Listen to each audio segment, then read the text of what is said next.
C'est le premier jour du salon de l'agriculture et c'est déjà le bordel. D'habitude, le président de la République, il vient manger du pâté, parler avec des vaches devant les caméras, sauf que cette fois, pour Macron, ça s'est pas passé comme prévu. Alors on va retracer ensemble cette première journée du salon de l'agriculture sur Actu Réfractaire, votre chaîne d'actualité quotidienne qui ne fait pas que répéter les dépêches de l'AFP. Hier déjà, les agriculteurs ont multiplié les actions sur Paris. Il y en a même qui ont dormi devant le salon de l'agriculture histoire de ne rien louper.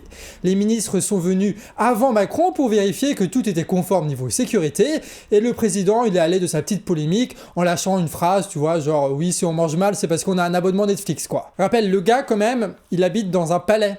Avec de l'or partout, voilà, je rappelle juste ça. Hein. Et à l'heure d'ouverture, à 9h, eh ben c'était le bazar. Évidemment, les CRS n'ont pas pu empêcher les agriculteurs de venir, la tension est montée très vite avec des scènes assez folles. Les barrières de CRS sont forcées à plusieurs reprises par les agriculteurs, avec notamment la fameuse technique de prendre à grand et de s'en servir comme bouclier, voilà, à noter pour plus tard. Les CRS tentent aussi de faire rentrer des visiteurs, mais ils abandonnent très vite l'idée, ils arrosent ensuite tout le monde en visant, sans faire exprès, le président de la République, et ensuite ils ont fait évacuer le préfet de la police macroniste pour des raisons de sécurité. Quant au stand de Lactalis, il a été réaménagé par les agriculteurs et au stand de l'Union Européenne, ils ont décidé d'abattre les murs qui n'étaient pas porteurs, voilà, visiblement. Et pendant qu'en bas, le petit peuple affronte les CRS, Macron, lui, se pose à l'étage dans un bunker pour faire une conférence de presse. Alors, à l'origine, c'était un débat, mais vu que personne n'a voulu venir, et ben du coup, c'est juste Macron qui parle à Macron, quoi. Et il a dit notamment ceci. Mais je souhaite aussi qu'on aille plus loin au niveau national et au niveau européen.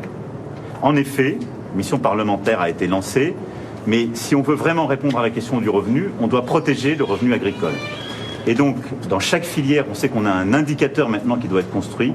Cet indicateur doit servir de prix plancher pour permettre de garantir justement le revenu agricole. Ce qui est discutable pour deux raisons. Déjà parce qu'il y a quelques jours, le ministre de l'Agriculture dénonçait ces mesures de prix plancher comme étant un truc qui ne réglerait rien et juste une promesse bidon de LFI, tu vois. Et aujourd'hui, tada, juste parce que t'as Manu qui le dit, bah ça devient une bonne idée. Et deuxièmement, quand il y a un politique qui dit oui, on va le faire au niveau européen, en réalité, ce qu'il faut entendre, c'est non, on va pas le faire. Parce que tu vas jamais mettre 28 pays d'accord pour avoir un prix plancher sur l'agriculture, ça n'arrivera jamais, mais au moins ça fait une promesse à balancer aux médias. Mais évidemment Macron ne s'arrête pas là, lui ce qu'il aime au fond c'est le peuple et surtout aller au contact des gens. Donc ils ont sélectionné soigneusement quelques représentants syndicaux pour faire une espèce de truc avec la chemise blanche retroussée, lui transpirant, parlant pendant des heures et des heures, tu vois. Exactement le même coup qu'il avait fait pour les gilets jaunes. J'aime bien parce qu'il essaie de se faire passer, tu sais, pour quelqu'un de proche des agriculteurs et du coup il balance des formules populaires à la con comme ça, tu vois. Il y en a plein qui sont déjà mises en œuvre.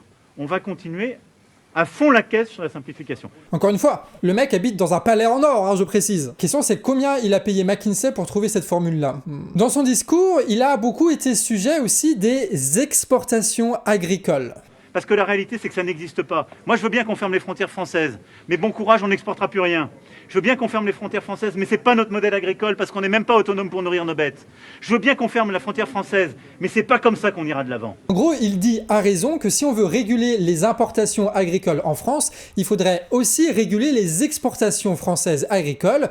Et il dit ça comme si c'était, tu sais, scandaleux, impensable ou inimaginable. En réalité, il sait que réguler les exportations, ce serait saper le profit des gros agriculteurs de céréales, de vin et de l'agro-industrie qui se font des millions en exportant à l'étranger toujours plus. Et vous l'aurez compris, Macron défend les gros, et donc il défend ce système, ce modèle d'exportation, même si le prix à payer, ce sont des importations massives qui font crever 90% des agriculteurs. D'où le fait qu'on dise qu'il y a un conflit économique énorme entre les gros agriculteurs exportateurs à la tête des syndicats et des industries, et le reste de l'agriculture française. On a d'ailleurs posté une vidéo aujourd'hui, dont on est assez fier, qui résume tout ça sur la chaîne du Canard Réfractaire. Donc on vous encourage à regarder ça, ça résume tout ce qu'il faut savoir en 20 minutes, une analyse comme vous l'entendrez nulle part ailleurs. Bref, c'est Macron qui parle pendant plus d'une heure sans interruption, comme un prof devant une classe de 40 élèves répétant que l'État a tout fait pour les agriculteurs et qui devrait s'estimer heureux de l'avoir comme président. C'est alors que Macron a décidé de déambuler dans le salon de l'agriculture, principalement pour offrir aux télés de belles images à diffuser le soir pour le JT. Et il fait ça pendant que des centaines d'agriculteurs le huent. Comment ça va? Ça va? Très bien, Monsieur le Président. Tout autour, évidemment, les agriculteurs poussent pour casser les barrages de CRS et dès qu'une personne approche trop près du président de la République, c'est la police qui intervient. Ils enferment même des agriculteurs dans des cabanes en bois tranquilles. Et t'as certains agriculteurs qui sont pas allés de main morte devant les caméras. Oui, mais il va dégager, Et pourquoi il va dégager? Il va dégager de là s'il a rien à nous. Pourquoi? C'est le président de la République quand même, non? Il nous mène en bateau depuis des mois, depuis des semaines. Donc Macron en a profité pour donner sa ligne de défense. Les agriculteurs, en réalité, ce sont des gens du Front National, voilà, et qui sont contre l'Europe en plus de ça. Tu peux être contre un continent, c'est vraiment une position politique d'être contre un continent. L'agriculture française, elle mérite mieux que de la mauvaise politique. Et elle mérite mieux que leur projet de décroissance et de bêtise qui consiste à expliquer aux gens que la solution, ce serait de sortir de l'Europe. Le Rassemblement national, c'est le parti du Frexit, de la sortie de l'euro. Maintenant, c'est les transformistes du Frexit. Ben, je vais vous dire, s'il n'y a pas d'Europe, il n'y a pas d'agriculture. C'est ça la réalité. Bon, déjà, le discours du Front National est beaucoup plus flou que ça sur la question européenne et encore plus sur la question de l'euro. Et surtout, dire que sans Europe, il n'y a pas d'agriculture, tout le monde voit bien que c'est débile de dire ça. Parce qu'en fait, l'agriculture, ce sont des gens avec des agriculteurs et des gens qui mangent ce que les agriculteurs y produisent, tu vois. Je veux dire, avec ou sans Commission européenne, il y aura toujours ce champ, ces agriculteurs et ces gens pour manger.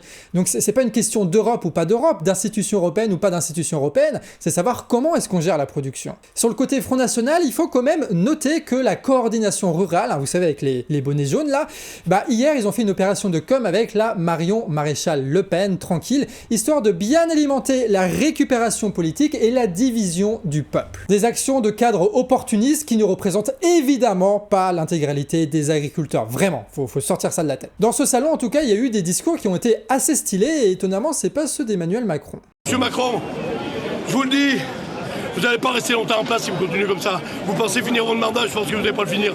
Parce que si on appuie sur le bouton, le peuple de France est dans la rue avec nous. Le peuple de France est dans la rue avec nous. Aujourd'hui, on nourrit le peuple pour rien, vous dilapidez l'argent. Vous financez des guerres. On n'en veut pas des guerres.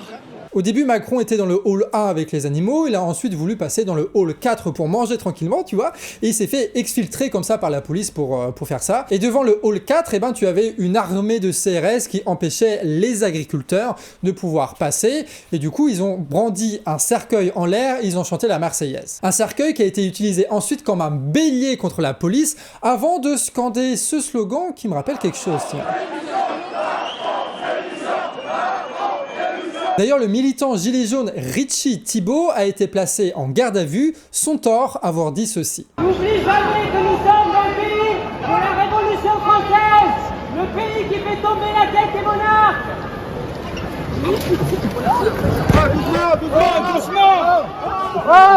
C'est ce qu'on appelle un crime de lèse-majesté que la police a reçu l'ordre de réprimer et ils se sont exécutés. Et il n'a pas été le seul à être réprimé par la police. Bref, pour conclure, tout cela ressemble à une opération de communication évidemment montée par le président où les agriculteurs ont fait interruption pour dire ça suffit. Ça suffit les promesses, ça suffit les mensonges, ça suffit le blabla.